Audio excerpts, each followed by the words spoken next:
Between Palm Sunday and Good Friday, there's a lot that happens in the story of Jesus.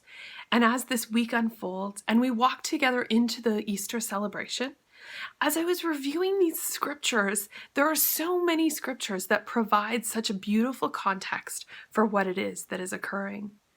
We sometimes choose only to read the gospel accounts and the story of the Garden of Gethsemane and all of that. And that's enough to catch an understanding. However, when you pair the gospel accounts with the prophecies about the Messiah, and then you see what those who led the church after Jesus' resurrection had to say about the situation, it adds these amazing layers to the story. This week, we're going to take each day and we're going to read through the lectionary readings for the day.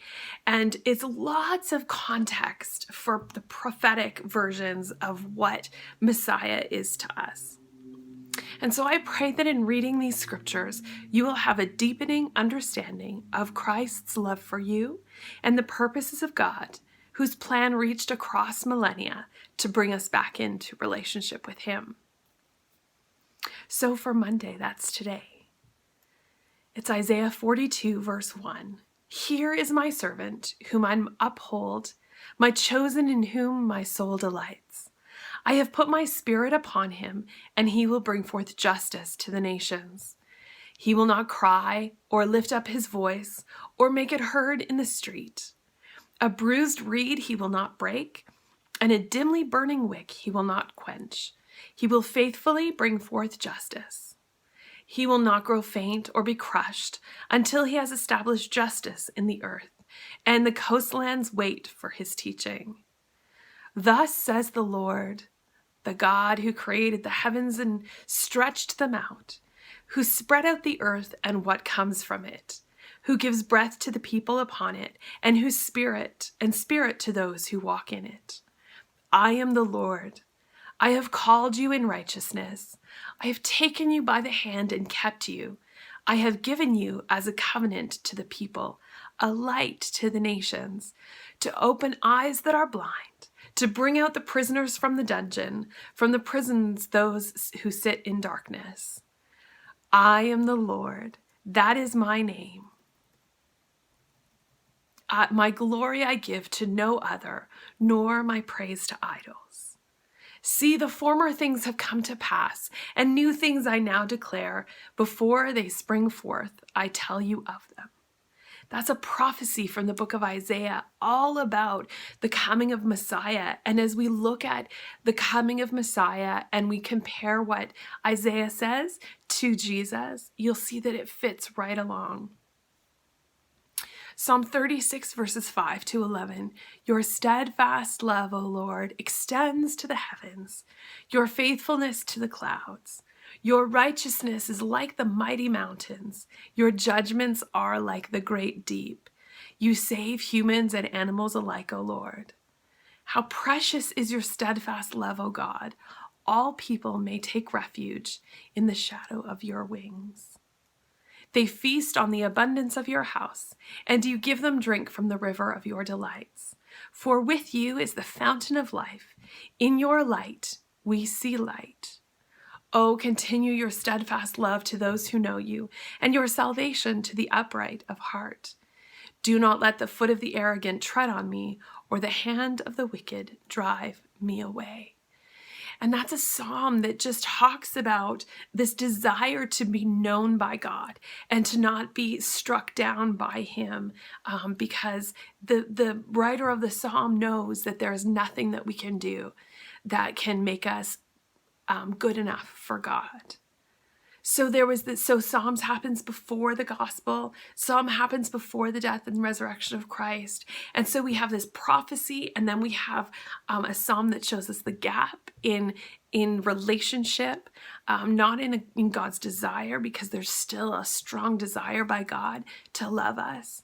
And yet there's not been the cross to bridge that chasm.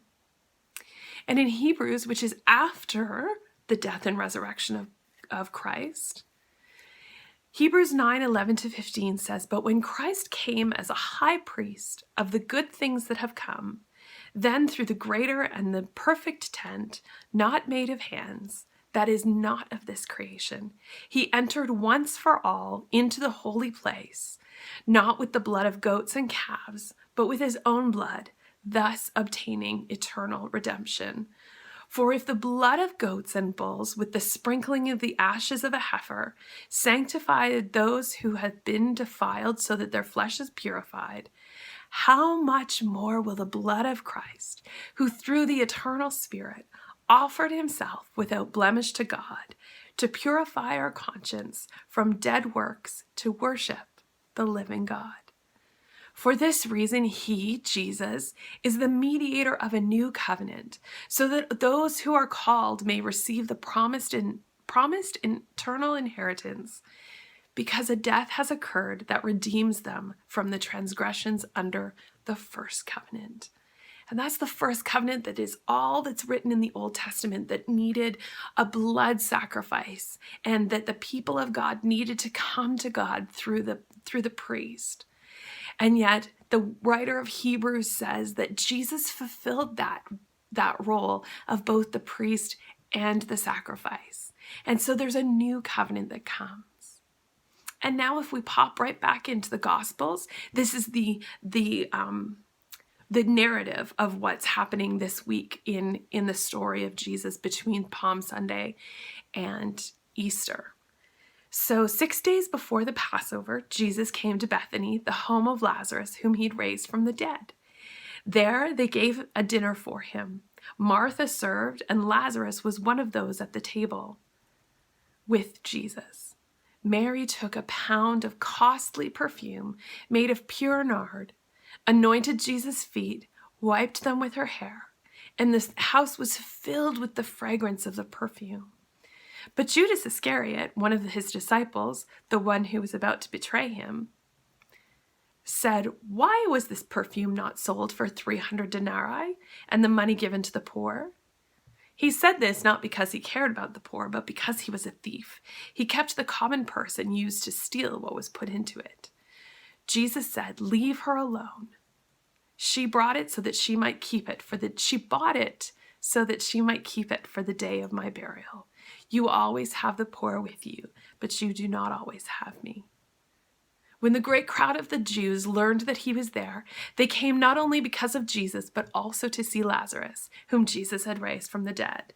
So the chief priests planned to put Lazarus to death as well, since it was on account of him that many of the Jews were deserting and were believing in Jesus. So that's our next chapter. Stay tuned for tomorrow's reading, and we will do this all throughout the week.